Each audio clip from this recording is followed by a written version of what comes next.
Hi everyone, good morning. Napaka-importante pala no sa isang tao na dapat you never limit yourself. You allow yourself to have a big dream.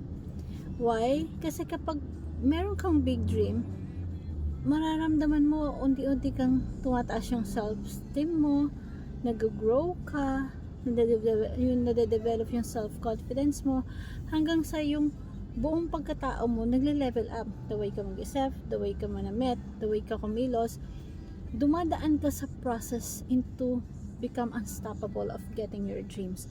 At napaka-importante na huwag mawala ng isang tao ng pangarap. Kasi kapag yung isang taong walang pangarap,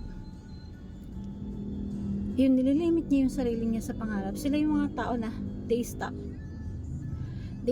dreaming. At kung ano lang yung nandiyan, yun lang sa kanila. Gagalaw lang sila kapag kaya okay, kailangan. Pero pagka may pangarap ka, hindi mo i-allow yung sarili mo mag-stop eh. Kahit you encounter hardship, kahit you encounter pagsubok dun sa along the way journey mo, pagkuha sa pangarap mo, hindi ka susuko eh, kasi may pangarap ka. Pero kapag yung tao walang plano, walang direksyon, patay sindi, wala silang pangarap, hindi nila ipupursue yung sarili nilang kunin yung mga pangarap nila kasi andun na yung marami na silang consideration sa buhay. So napaka-importante pala na huwag nating ililimit yung sarili natin na magkaroon ng mataas na pangarap, kasi ito yung nagbibigay ng direksyon, ng energy, ng dahilan kung bakit patuloy kang lumalaban, patuloy kang hindi sumusuko, o patuloy mong ginagawa, binibigay mo yung best mo.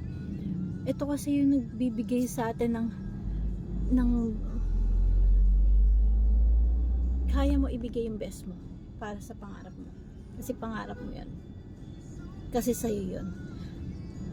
Kapag ka alam mo na yung gusto mo mangyari sa buhay mo and you believe in yourself, makukuha mo yun. You are unstoppable. Huwag nating hayaan na mabuhay tayo na kung ano lang ang meron dyan. Nabubuhay tayo just to survive lang sa everyday life.